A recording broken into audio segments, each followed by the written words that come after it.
সুপ্রিয় শিক্ষার্থীরা, আশা করি তোমরা ভালো আছো। অনলাইন ক্লাসে আজকে আমি তোমাদের সাথে আছি তাসমিয়া সুলতানা, অ্যাসিস্ট্যান্ট প্রফেসর, প্রাণীবিজ্ঞান বিভাগ, ব্রাউনবাড়িয়া সরকারি কলেজ। আজকে তোমাদেরকে আমি যেই দুটো টপিক পড়াবো সেগুলো হচ্ছে তেজস্ক্রিয় পদার্থের অর্ধায়ু, হাফ লাইফ, এবং কার্বন ডেটিংয়ের মাধ্যমে জীবাশ্মের বয়স নির্ধারণ। এই দুটো টপিক থার্ড ইয়ারে বিবর্তন নামক কোর্সেও আছে, আবার তোমাদের ফোর্থ ইয়ারের বিকিরণ জীববিদ্যাতেও এই দুটো টপিক একই সঙ্গে দুইটা ইয়ারই তোমাদের কাজে পড়াচ্ছি। প্রথমে হচ্ছে অর্ধায়ু। এটা তেজস্ক্রিয় পদার্থের আয়ু মাপার একটা পদ্ধতি। গবেষণাগারে পরিচালিত বিভিন্ন পরীক্ষা নিরীক্ষায় বিজ্ঞানীরা দেখেছেন যে পরমাণুর আয়ুকে মাপা যায়। পরমাণুর আয়ু 0 থেকে অসীম হতে পারে। সুতরাং তেজস্ক্রিয় পদার্থের আয়ুষ্কালও নির্ণয় করা সম্ভব। দুটি পদ্ধতি ব্যবহার করে তেজস্ক্রিয় পদার্থের আয়ু মাপা হয়। এগুলা হচ্ছে অর্ধায়ু বা হাফ লাইফ এবং গড় আয়ু। অর্ধায়ু মাধ্যমে তেজস্ক্রিয় পদার্থের আয়ু মাপার পদ্ধতিটাই মূলত বেশি ব্যবহার হয়। কোনো তেজস্ক্রিয় আইসোটোপের নিউক্লিয়াস হতে কণা বা রশ্মি বিকিরণ হওয়ার ফলে এগুলার নিউক্লিয়াসের ভর ক্রমশ কমে যায়, অর্থাৎ এরা ক্রমশ ক্ষয়প্রাপ্ত হয় এবং সময়ের ব্যবধানে এরা হালকা অন্য কোনো মৌলের পরমাণুতে পরিণত হয়। প্রতিটি তেজস্ক্রিয় আইসোটোপের এই যে ক্ষয় হয় তার হারটা সুনির্দিষ্ট। তাহলে আমরা সংজ্ঞায় বলতে পারি যে নির্দিষ্ট সময়ের ব্যবধানে একটি নির্দিষ্ট পরিমাণ তেজস্ক্রিয় পদার্থ বিকিরণের মাধ্যমে ক্ষয় পেয়ে তেজস্ক্রিয়তার অর্ধাংশে পৌঁছে তাকে অর্ধায়ু বলে। বিভিন্ন মৌলের পরমাণু বিভিন্ন হয়। দুটি ভিন্ন প্রকার মৌলের পরমাণু কখনোই একরকম হবে না।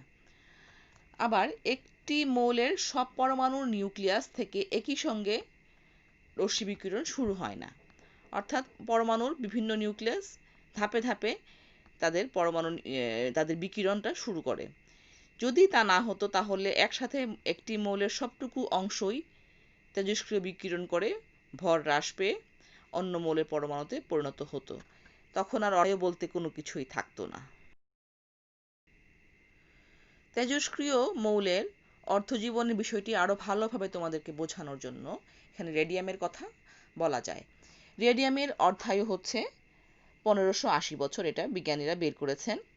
এর মানে হচ্ছে যে 10 আউন্স রেডিয়াম 1580 বছরে তার অর্ধেক ভর হারিয়ে 5 আউন্স রেডিয়ামে পরিণত হবে, এবং তার পরবর্তী আরও 1580 বছরে এই 5 আউন্স রেডিয়াম থেকে 2.5 আউন্স রেডিয়াম হবে। এভাবে দীর্ঘ সময় ধরে তেজস্ক্রিয় ক্ষয়ের ফলে তেজস্ক্রিয় পদার্থটি একসময় তার সম্পূর্ণ তেজস্ক্রিয়তার গুণ হারিয়ে ভরশূন্য হবে। অর্ধায়ুকে টি হাফ দ্বারা সূচিত করা হয়। এখানে তোমাদের মেইন বই থেকে তেজস্ক্রিয় পদার্থের অর্ধজীবন মাপার যে সূত্র রয়েছে সেটা আমি তুলে এনেছি। এখানে তেজস্ক্রিয় ক্ষয়ের ধ্রুবকের একটা সূত্র আছে, সেই সূত্রের মধ্যে মান বসিয়ে তেজস্ক্রিয় পদার্থের অর্ধজীবন মাপা যায়। যেমন এখানে ধরা হয়েছে যে তেজস্ক্রিয় পদার্থের অর্ধজীবন হচ্ছে টি হাফ।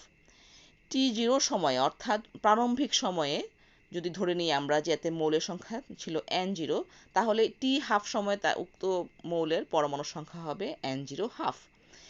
এখন এই দুটো মান যদি আমরা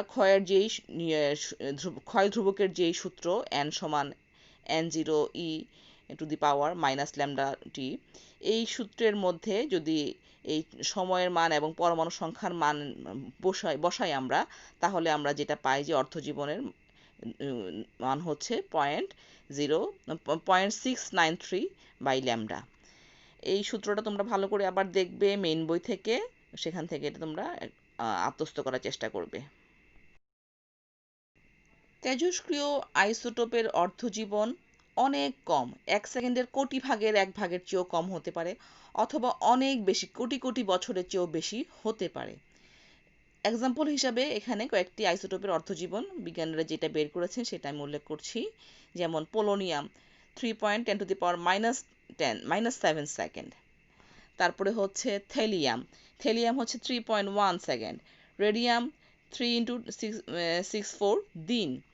তারপর হচ্ছে থোরিয়াম 1.39 × 10⁻10 বছর।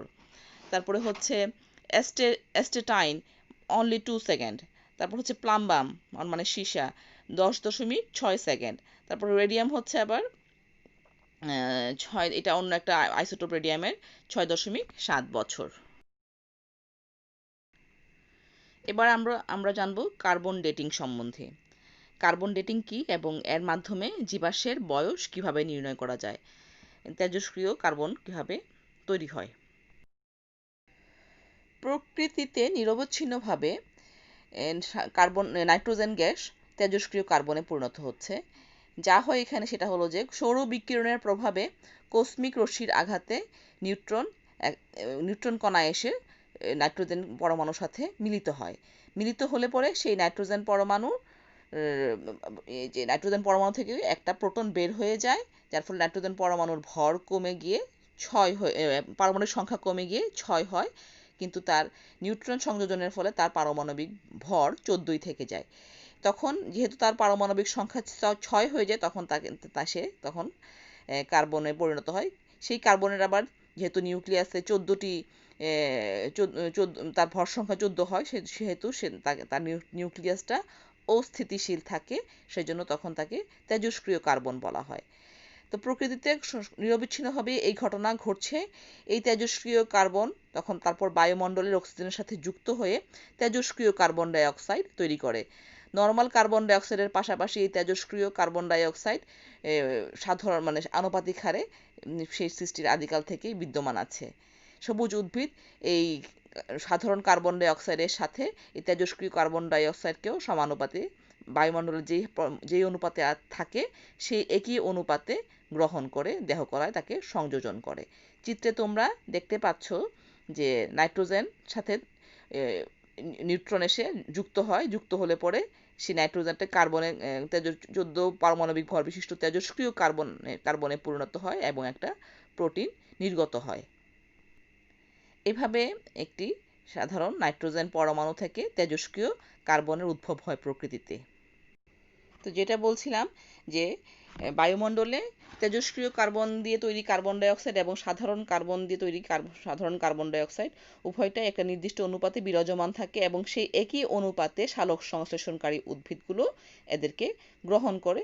তারপর সেখান থেকে সেটা উদ্ভিদ দেহে সংযোজিত হয়, আর খাদ্য শৃঙ্খলের মাধ্যমে এই তেজস্ক্রিয় কার্বন ডাই অক্সাইডের কার্বনটা প্রাণীদেহে প্রবেশ করে। তারপর যখন সেই উদ্ভিদ প্রাণী মারা যায় তখন উভয়েরই কার্বনের গ্রহণ বন্ধ হয়ে যায়, কিন্তু এই তেজস্ক্রিয় কার্বন যেটা তার দেহে থাকে সেটা ক্ষয় শুরু হয়ে যায়। এটাই হচ্ছে তেজস্ক্রিয়তার ধর্ম।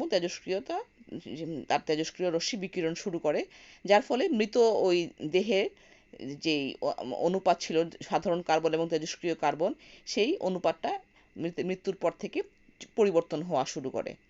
কার্বনের অর্ধায়ু হচ্ছে 5730 বছর।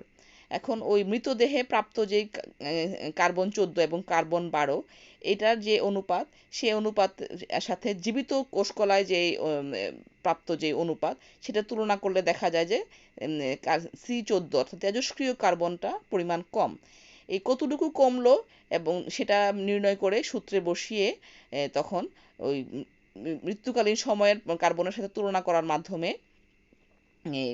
জীবাশ্মের বয়সটা অর্থাৎ কত বছর হলো মারা গিয়েছে সেটা বের করা সম্ভব হয়।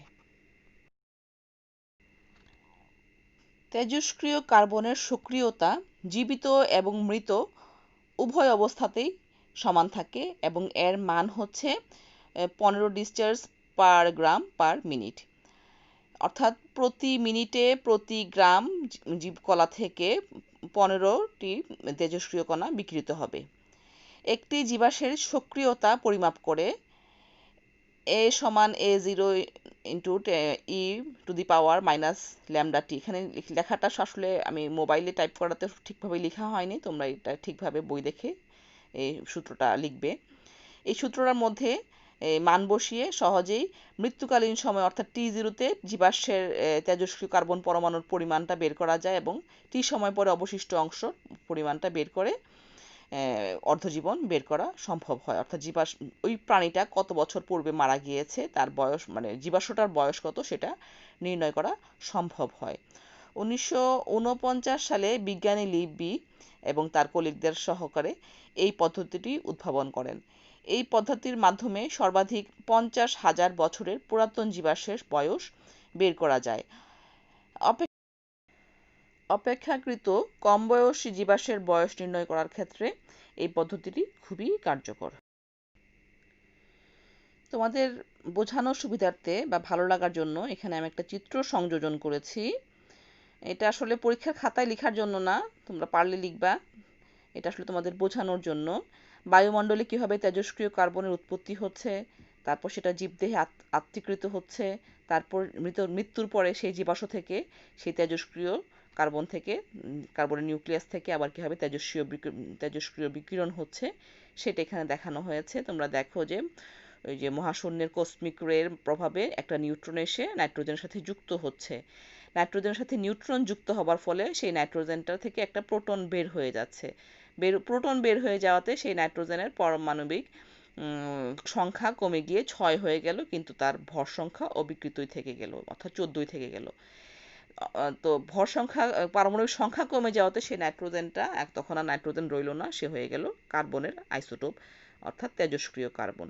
সেই তেজস্ক্রিয় কার্বনটা এখন অক্সিজেনের সাথে যুক্ত হয়ে তেজস্ক্রিয় কার্বন ডাইঅক্সাইডে পরিণত হলো।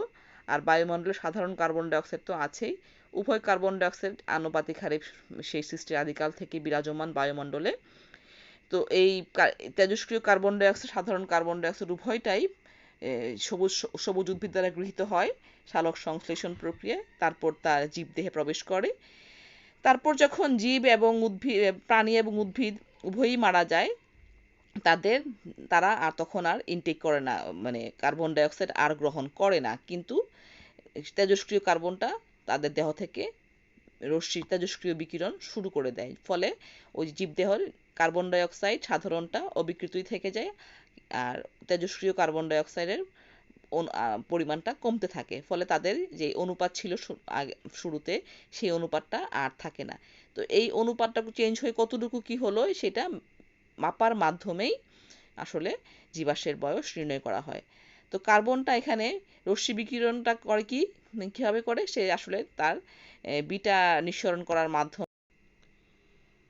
কণা নিঃসরণ করার মাধ্যমে সে আবার নাইট্রোজেনে পরিণত হয়। এটা কিভাবে হয়, কখন হয়, তোমরা যখন বিটা রশ্মির সম্পর্কে পড়বে, তেজস্ক্রিয় রশ্মির প্রকারভেদ পড়তে গিয়ে তোমরা বিটা রশ্মি সম্পর্কে পড়বে, সেখানে দেখবে যে যখন কোনো পরমাণুর মৌলের নিউক্লিয়াসের মধ্যে যখন নিউট্রন যখন প্রোটনের চেয়ে পরিমাণে বেশি হয়ে যায়, যেটা এখন তেজস্ক্রিয় কার্বনের বেলায় রয়েছে, তখন সেই এক্সেস নিউট্রনটা প্রোটন এবং একটা ইলেকট্রনে পরিণত হয়। প্রোটনে পরিণত হওয়ার ফলে তার পারমাণবিক সংখ্যা বেড়ে গিয়ে, কার্বনটার ক্ষেত্রে পারমাণবিক সংখ্যা বেড়ে গিয়ে আবার 7 হয়ে যায় এবং একটা ইলেকট্রন বিটা কণিকা আকারে শক্তি মানে তীব্রভাবে সেই নিউক্লিয়াস থেকে ছুটে বের হয়ে চলে আসে। এটাই হচ্ছে কার্বনের তেজস্ক্রিয় বিকিরণ। তো এই হলো তোমাদের আজকের কার্বন ডেটিং এর পড়া। আশা করি ভালো লাগবে। তোমরা সবাই ভালো থাকো। খোদা হাফেজ।